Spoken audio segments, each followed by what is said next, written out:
All right, everybody. Busy Wednesday here today. As you know, the Secretary has just seen the Singaporean Foreign Minister, and he will see the Libyan Prime Minister at 12:45, so we're out a little early with that in mind. I have nothing particular at the top, so let's start with what's on your minds.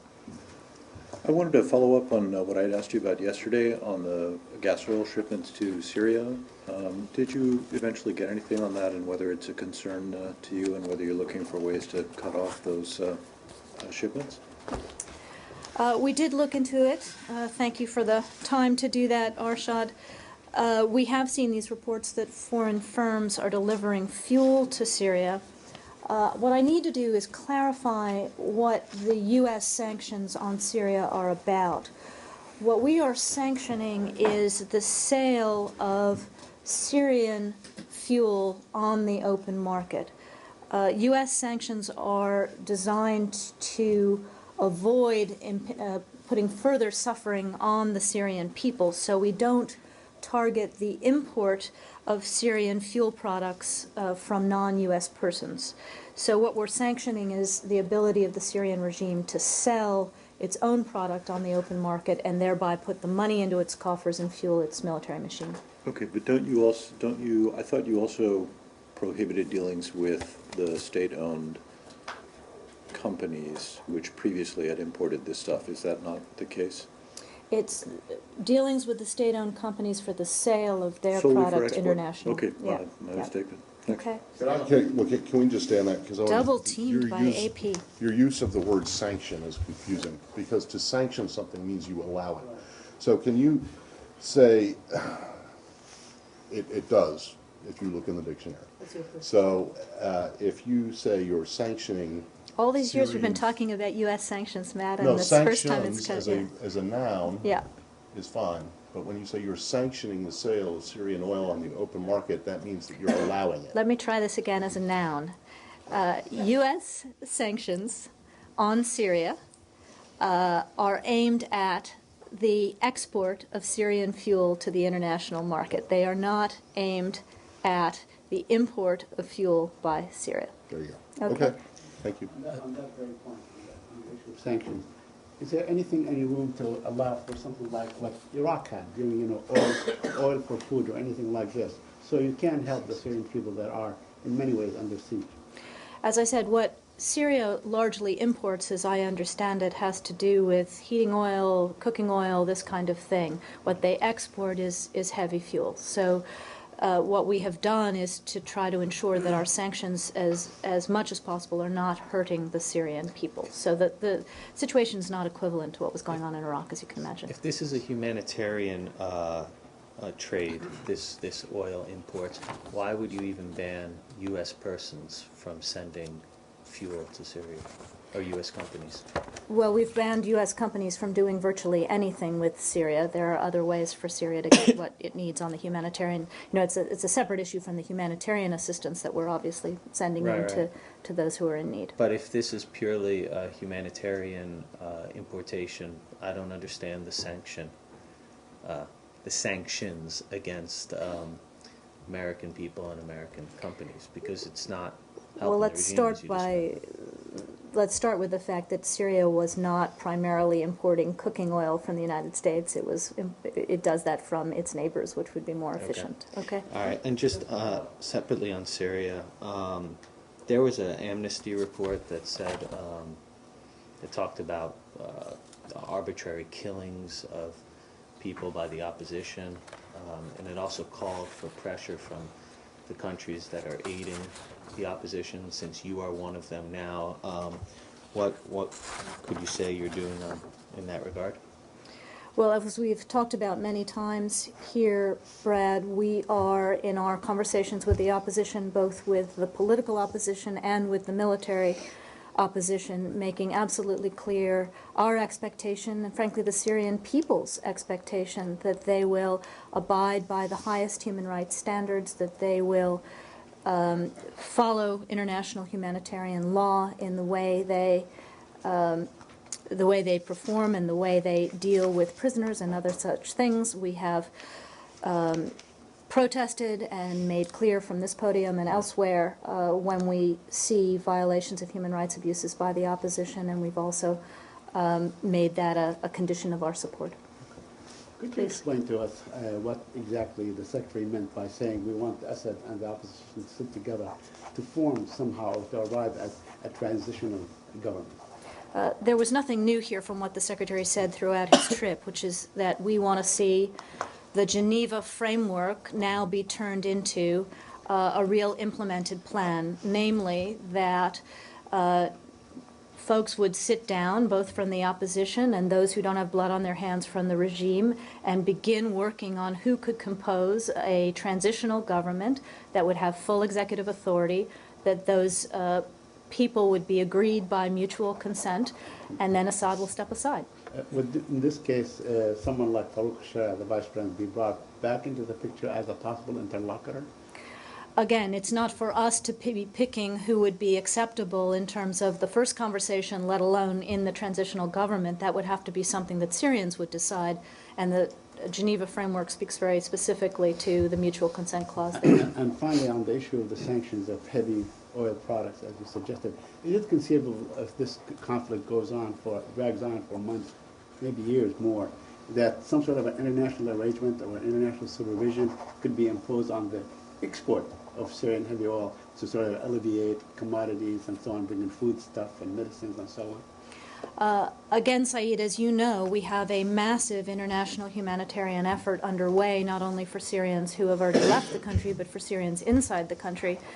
That's being led by the UN NGOs. What we are now focused on is trying to deal with the fact that the Syrian regime is doing its utmost to block humanitarian aid from getting to opposition-held areas now. So we're working very hard with the UN and international partners to ensure that appropriate amounts of humanitarian aid are also getting to liberated areas of Syria, and that's been a complex task, but something that we're making more progress on. So speaking of that aid, you aware that Under Secretary Sherman and Ambassador Ford were up on the Hill talking about the aid package, the $60 million. What was in it? Can you tell us what they told the members of Congress or the staffers? My understanding is that those were classified briefings. I don't have any detail about what they specifically said beyond what the Secretary said when he was in Rome. Let me see if I can get you some more. But as you know, the additional $60 million would go for a number of tasks, as the Secretary outlined them in Rome, to help support the Syrian Opposition Coalition's office in Cairo, to help them get direct support into local coordinating councils, particularly focused on liberated areas, so that they could meet civilian security needs, so that they could meet education needs, so that they could meet other infrastructural needs in those towns, including bread for people. So that's the primary focus of the $60 million. But can you break down the $60 million, what it's for, and also the question that I asked yesterday? An actual breakdown of how we'll budget it?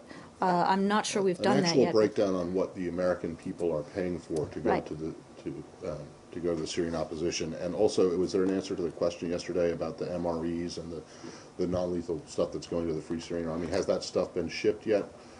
Is it already there, or is it still in some time in the future? On the $60 million, as I said, the categories are those that I just explained. Let me look and see whether we, either in our consultations with the Hill or yet with the Syrians, have broken down in dollar amounts the different categories. I'm not sure we're there yet. I believe that you have, and I believe that the briefing up on the Hill today covered all of these. So I'd be excellent. You may well be ahead of me. Very interested to know what the department is going to say publicly, since this is a semi-significant chunk of money. Again, we may be at the stage where we're consulting with the Hill before we make final decisions, but let me get more on that for you. And with regard to the support that we're giving to the Syrian military group, my understanding is that we're still in discussions about exactly how we will get this in. It'll come from DOD drawdown when we do it. So when we have more to give you on that, we will. Does that mean that it hasn't gone yet? My understanding is it has not yet shipped. Just so I understand, that means it's coming from DOD or? From DOD stocks, yes. On the aid situation, there was a conference call this morning between some of the big aid agencies saying that they're completely swamped and that the amount of support they're getting is just nowhere near enough to match the need on the ground. In reference to that, the UN Office for Humanitarian Affairs says that only about 20% of the money that was pledged in Kuwait at the pledging conference has been received, of about $1.5 billion. Can you tell us if the amount so far of humanitarian aid from the Americans, $385 million, has actually already been spent? And also, what would you say to those governments who really haven't stumped up yet the amount that they pledged in January? I like your verb, stumped up. Let me just say, in terms of the stumped up issue, that's been one of the themes that we were very strong on, both in Kuwait and when the Secretary was in Rome, that the UN needs this money, that everybody needs to dig deep and not just make the promise but deliver on the promise, was also the subject of conversation at virtually every stop on the Secretary's trip. With regard to our own assistance, my understanding is that it is flowing, and that's why we keep putting more into the fund, because the UN is drawing on it at a very good clip, not only for Syria, but for the countries surrounding Syria who are hosting refugees. But I can get you a little better breakdown, or we can see if our folks have it for you. In the conversations between the Secretary and his counterparts during his trip, were they receptive to the idea that they needed to pay up this cash, that it was urgent? I think everybody understands the urgency of the need. I mean, all you need to do is turn on your television. So what was why the delay? Again, it often has to do with countries' budgeting processes, that they can make a promise, but they can't. Then they have to go to their legislature and get the money. I would, refer you to individual countries, but as you know, the United States remains the biggest humanitarian donor for Syria, and our money is very much flowing. Please. Clarification for the record: when the Secretary yesterday said Assad and the opposition, he means the regime. He meant the regime. French Foreign Minister has. Can you take and try to get an answer to Matt's specific question of how much of the 385? And I know there's obligated, dispersed. There are lots of different verbs, but actually get us a sense of how much has actually gone out the door. Again, I think I just pledged to Joe to try to do that. The issue for us is that often we put money into UN accounts, and then it's for the UN to draw them down. Mm-hmm. So I'm not sure how much granularity we'll be able to get you. We may have to send you to the UN, but we'll see what we can do. But even knowing what you've given to the UN would itself be helpful. Thank you. Yeah, that's the same. Of course. Please. Yeah, French Foreign Minister said yesterday that France, Russia, and the US are trying to draw up a list of Syrian officials with whom the opposition can negotiate. Do you know anything about the list? Can you tell us anything about the list? This was a comment made by Foreign Minister Fabius, or made by the... I didn't see what the Foreign Minister specifically said. I don't think it's any secret, based on the public comments that the Secretary made on the road, that we are trying to see whether we can implement this Geneva agreement, which would entail having at least a preliminary conversation among Syrians as to how you would begin to name the figures in a transitional government. But you don't have any name yet. I'm not going to get into the back and forth of our diplomacy, but obviously you've got to have individuals who could meet this mutual consent standard. So it's something that we're looking at with Syrians, obviously. So you are looking at names that you would propose, that the Syrian opposition would propose to the regime. It's not for the actual interim government. Is that correct? Because the mutual consent still implies that the regime, whoever negotiates for the regime, has to accept these people.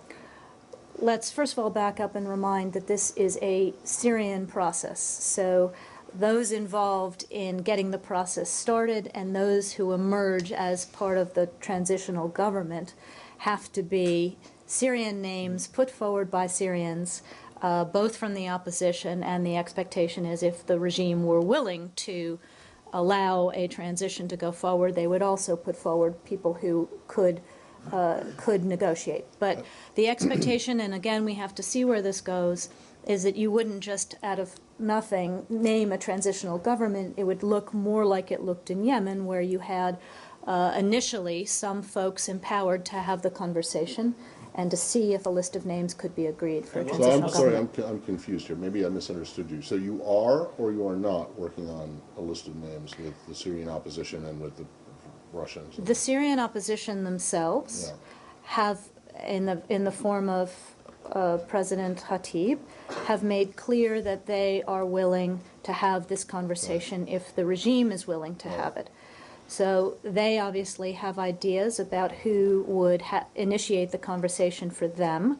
The question is, when the regime says it's ready, do they have ideas about who would initiate the conversation for them? So are you, So again, in the conversation with Foreign Minister Lavrov, the question was, can we get down to brass tacks as to whether the regime is serious, and if so, who it might put forward so that one could see whether those people would be okay. acceptable. Well, then I'm confused because I thought the whole point was that you weren't going to decide who was acceptable. We are and not. who We are was not going to decide. But The if you're Syrians are going to working on decide. a list of names with the Russians, then you are. We are not working on our own list of names. We are encouraging the Russians to see if the Syrian government can put forward anybody who would be acceptable. Right. Well, okay, but if the Russian government comes out and says, you know what, we think Bashar Assad should be at the top of that list, you're going to say, no, you're not going to go for that. So that We're going to say the Syrians aren't going to go for it, right? even though it's also you who aren't going for The Syrians aren't going to go for it. They've been absolutely clear in every single Syrian it. Right, so opposition you are conversation. working on a list of names of the Russians, but no, you are waiting for the Russians to get back to you with a list of names.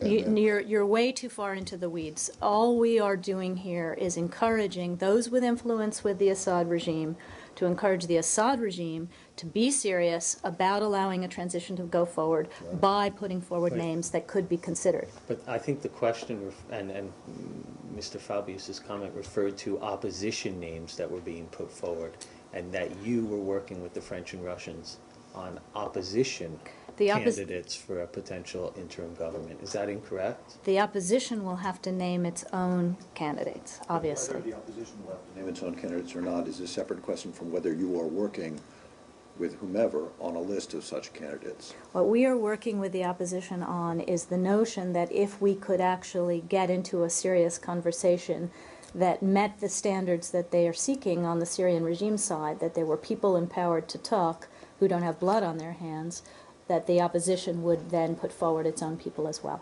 That's as far as this goes. Okay, please, Saeed, yeah. Say again, we made it more complicated than it is here today. Palestinian Saeed, issue? yeah, please. Yes, yesterday the Israeli President Peres made a statement in the presence of European parliamentarians that while they agree on the principle of a two-state solution, that does not necessarily mean the dismantling of the settlement. Is that how you see it? Do you see as the resolution of the two-state solution can include the settlements as part of it? Saeed, you're asking me to sit at a table between Israelis and Palestinians that doesn't currently exist. What we need here is a conversation between Israelis and Palestinians to address all of the issues. I'm asking you your position, the United States position, on the issue of settlements vis-a-vis this two-state solution. Our position is that if you can actually get a conversation going that gets you to borders and security, then the issue of settlements becomes moot because you've agreed on borders, right? So the issue now no longer exists. But we have to get to stage one, which is to get the parties back into a conversation. And finally, today a prominent columnist based in Washington suggested that there's been a shift from necessity, resolving the Palestinian-Israeli issue, a shift from necessity to a hobby. Do you agree that maybe it has become a hobby? The president is about to make a trip to the region. One doesn't invest the president's time in a hobby. The president might invest. If it's If he basketball, likes to that's build one model thing. ships in a bottles, then he can If do it's whatever he basketball, wants. if it's beer, yeah, I'll send you to the White House on the but just president's on the hobbies. president's trip, and I know you're going to try and refer me to the White House, but this has to do with the State But you're gonna Department try anyway. and the embassy in Yeah. Tel Aviv and these invitations to the president's speech. Apparently, there's some uproar out in the region because students from an Israeli university in the West Bank, the first and only recognized Israeli university in the West Bank, were not part of the embassy's invitation list for the president's speech. So if you don't know anything about this, could you take the question, find out how the embassy decided to, who and how the decisions were made on invitations for the for the speech. And I am going to disappoint you and send you to the White House, No, who because is the working. White House is sending people, including me, to the State Department because it was the embassy. So Actually, let's- that's not accurate. Based Right. on the conversation that I had with the White House about an hour ago, they said that they would take these questions. Okay? Okay. Can I ask about, also on the trip, where we are with the Palestinian aid that's been blocked in Congress? I think the hope might be among the Palestinians in the region that, similar to what happened when Secretary Kerry went to Egypt, there might be some movement on money coming forward. Well, we've talked about this quite a bit here. I don't think there's any change in the last week, but obviously we're continuing to talk to the Congress about these issues. Looks like I'm getting the high sign to go up and see the Libyan. Let me take one more here. Can you tell me who you are? I'm Brian Gottlieb with CBS News. Yeah. On congressional funding for diplomatic security, you guys have requested $1.4 billion. I wondered what the status was with that. I do have something on that. As you know, both House and Senate have been working on the FY 2013 continuing resolution, and we here at the State Department very much appreciate the efforts of both the House and the Senate to craft a continuing resolution that provides funding for the remainder of the year. And we're also pleased that that funding includes quite a bit of flexibility for enhanced diplomatic security. These funds were requested by the Department to support implementation of the recommendations made by the Accountability Review Board. Both bills give us $1.4 billion for increased security proposal requirements. Of that, 1.3 is for construction and upgrades to our facilities, and 158 million is for upgrades to diplomatic security, both in terms of personnel and their equipment. So we are pleased by that, and we're also pleased that the Senate bill gives us the vehicle to transfer the overseas contingency operation money for You're this optimistic purposes. that'll get done. We are crossing our fingers and working with the Congress. I need to do one more, and then I need to go upstairs. Go ahead. The president has made some comments on China and cyber espionage. Have you seen those comments in the interview he did? I was just going to ask if you think they help your diplomatic efforts, and how, if so. We've seen the president's comments. We've also seen the speech by National Security Advisor Donilon. Obviously, this is a complex and difficult issue that we're working on with China, and we're going to continue to do it. Forgive me, I've got to get upstairs for the Libyan. I apologize. Involvement? Are the Chinese still denying involvement? I think you know that we have a regular dialogue with the Chinese on this, and we will continue to press the importance of coming to common cause with China on these issues along the lines that National Security Advisor Donilon outlined. Thank you. Thank you.